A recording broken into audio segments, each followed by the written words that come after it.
Channel Pushpa academy. तो आज हम पढ़ेंगे गांधी जी की राजनीतिक यात्रा के बारे में, और कल हमने पढ़ा था गांधी जी की पृष्ठभूमि के बारे में। तो आज देखते हैं गांधी जी की राजनीतिक यात्रा कहाँ से शुरू हुई थी। तो सबसे पहले जब यहाँ भारत में आए उससे पहले वो दक्षिण अफ्रीका में जो भी गतिविधि था उनका वहाँ दक्षिण अफ्रीका में सबसे शुरू हुआ था, लेकिन उनका जो रियल में राजनीतिक यात्रा जो शुरू हुआ वो भारत आने के बाद ही शुरू हुआ था।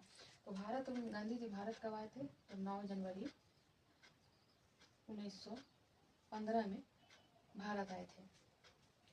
जब वो 9 जनवरी 1915 में भारत आए तो इस दिन को आगे चलकर मतलब इस दिन को प्रवासी दिवस के रूप में मनाते हैं। प्रवासी दिवस। गांधी जी जब भारत आए 9 जनवरी 1915 को, इसी दिन को भारतीय राजनीतिक गुरु थे, वो थे गोपाल कृष्ण गोखले। गोपाल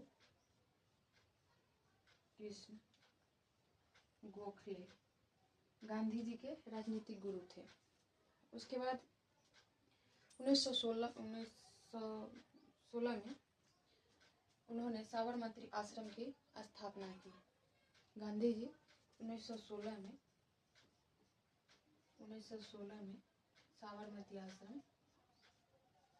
साबरमती आश्रम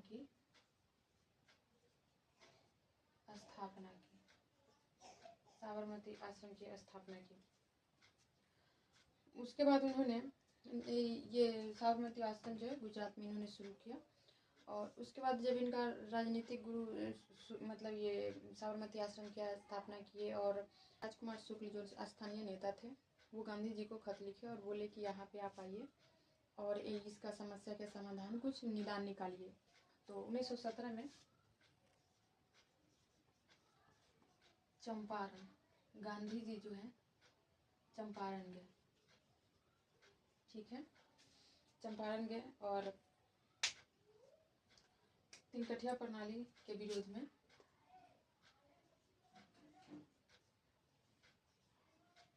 तिनकठिया प्रणाली इसको बोला जाता है, प्रणाली के विरोध में ये इन्होंने चंपारण सत्याग्रह शुरू किया और इसमें ये सफल भी रहे। ये अंततः इसको समाप्त करना पड़ा वहाँ पे। और जब यहाँ पे ये चंपारण में तिनकठिया प्रणाली के जो मतलब इन्होंने सॉल्यूशन निकाला, तो इससे तब इनको 1918 में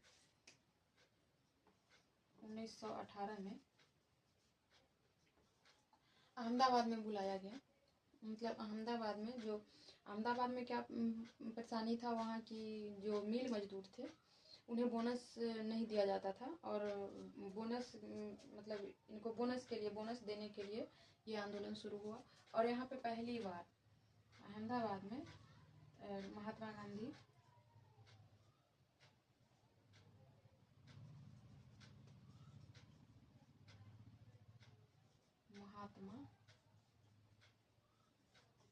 ने भूख हड़ताल किए, और पहली बार वहाँ पे भूख हड़ताल किए और इसको भी सॉर्ट आउट किए। उसके बाद 1918 में ही खेरा आंदोलन की शुरुआत की, जिसमें मुख्य सहयोगी थे वल्लभ भाई पटेल। ठीक है, 1918 में खेरा आंदोलन 1919 में, ठीक है, 1919 में खिलाफत आंदोलन शुरू किए। ये खिलाफत आंदोलन जो था वो खलीफा के मतलब जो खलीफा के साथ जो दुर्व्यवहार किया जाता था उसके लिए था। ये पहले अली बंधुओं ने शुरू किया था, और बाद में फिर इन्होंने महात्मा गांधी ने इसका नेतृत्व किया, क्योंकि इन्हें भारतीयों को भी इसके साथ जुड़ना था, इसीलिए इन्होंने 1920 में शुरू किया। और ये आंदोलन नागपुर अधिवेशन में पारित किया गया। और इस आंदोलन को एनी बेसेंट ने कहा था कि इस आंदोलन को एनी बेसेंट ने मूर्खतापूर्ण विरोध कहा था। असहयोग आंदोलन को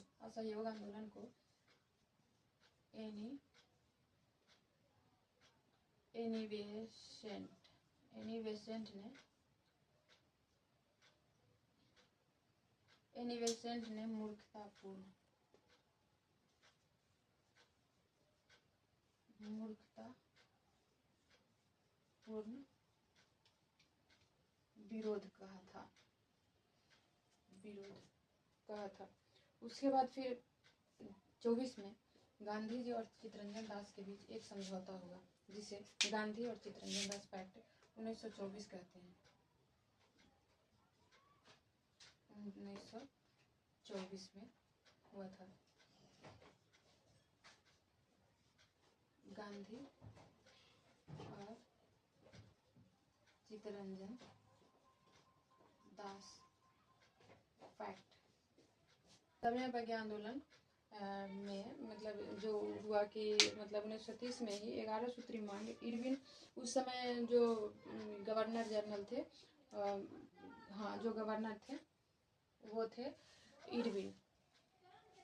तो इरविन के सामने 11 सूत्री मांग रखा गया, ठीक है। उसके बाद दांडी मार्च, इसे मांग को न मानने पर, जैसे ये जो मांग है, ये सविनय अवज्ञा आंदोलन में 11 सूत्री मांग रखा गया और इस मांग को इरविन ने अस्वीकार कर दिया और इसके लिए गांधी जी ने दांडी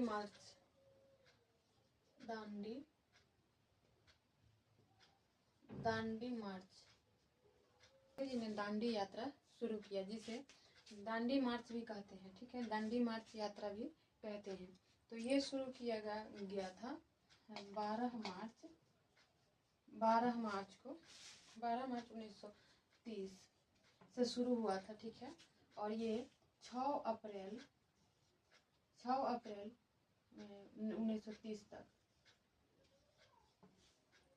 1930 इसमें सबसे ज़्यादा महिलाओं की भागीदारी थी। अभी तक जितने भी आंदोलन या मतलब जो भी मूवमेंट थे उसमें से सबसे ज़्यादा जो भागीदारी महिलाओं की थी वो ये दांडी मार्च में ही महिलाओं की भागीदारी देखी गई, ठीक है।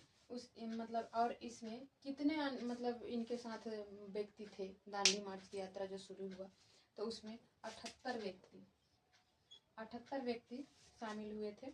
और उसके बाद कितना दूर चला गया, 241 मील की दूरी तय की गई, ठीक है। उसके बाद अंततः ये 6 अप्रैल को 12 मार्च से यात्रा शुरू की गई और 6 अप्रैल को ये मतलब अपने जो इनका मंजिल था वहाँ पे पहुँच गए। और ये सविनय अवज्ञा आंदोलन मुट्ठी में ये नमक बनाकर गांधी जी ने ये इसको पूरा किया और नमक कानून को तोड़ा, ठीक है। उसके बाद गांधी इरविन समझौता,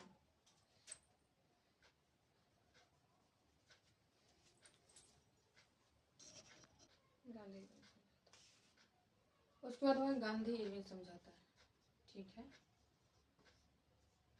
गांधी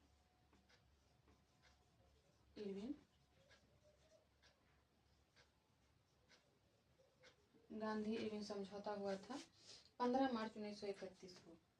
15 मार्च 1931 को, ठीक है। उसके बाद पूना पैक्ट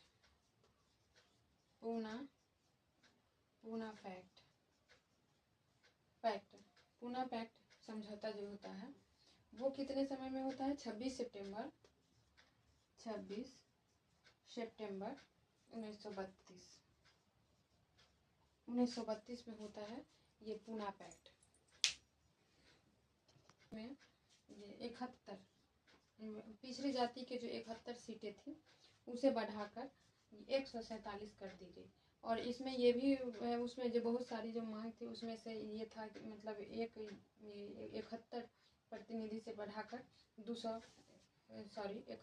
71 सीटें से बढ़ाकर 147 कर दी गई।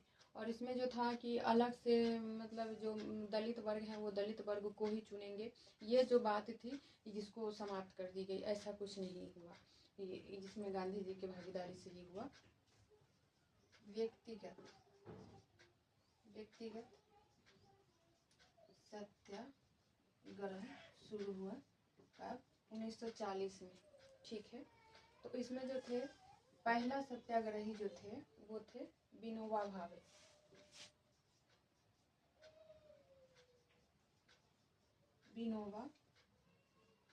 भावे। और उसके बाद इसमें दूसरा जो सत्याग्रही थे वो थे जवाहरलाल नेहरू। जवाहरलाल नेहरू दूसरे सत्याग्रही जो थे वो थे जवाहरलाल नेहरू। उसके बाद द्वितीय विश्व युद्ध भी शुरू हो गया और बहुत सारे मोमेंट हुए। उसके साथ ही अब आ गए 1942 में भारत छोड़ो आंदोलन। भारत छोड़ो आंदोलन शुरू हुआ 1942 में। ये 8 मार्च को शुरू हुआ था और 8 अगस्त को शुरू हुआ था 1942 में। 8 अगस्त भारत छोड़ो आंदोलन 8 अगस्त को शुरू हुआ था, ठीक है। और इसे अगस्त क्रांति के नाम से भी जानते हैं। इसे अगस्त क्रांति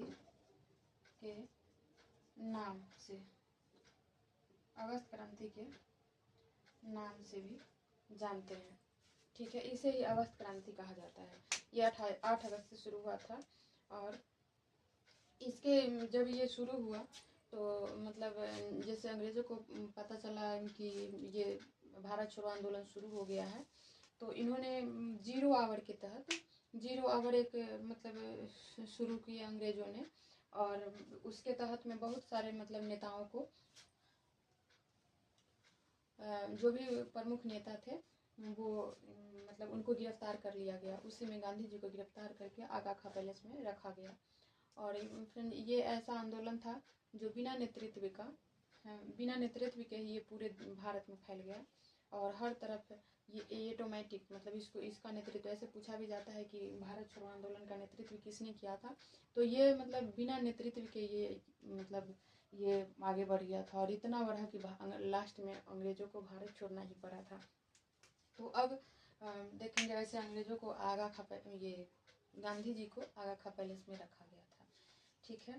और उसके बाद भारत भी आज़ाद हुआ, ये हम दूसरे टॉपिक में पढ़ेंगे। और जनवरी 1948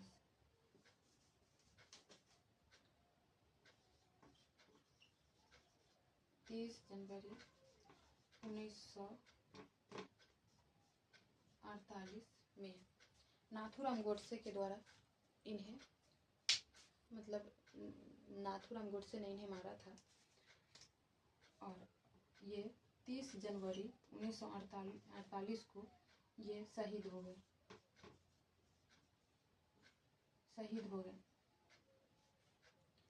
गांधी जी 30 जनवरी 1948 को शहीद हो गए। और इन्हें ये पूछा जाता है कि ये गांधी जी को मारने वाला व्यक्ति का नाम बताएं, तो कौन था वो? नाथूराम गोडसे।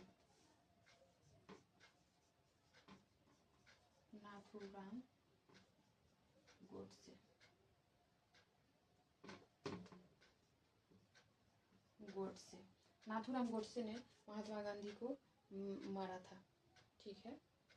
उसके बाद ये 30 जनवरी जो है इसे शहीद दिवस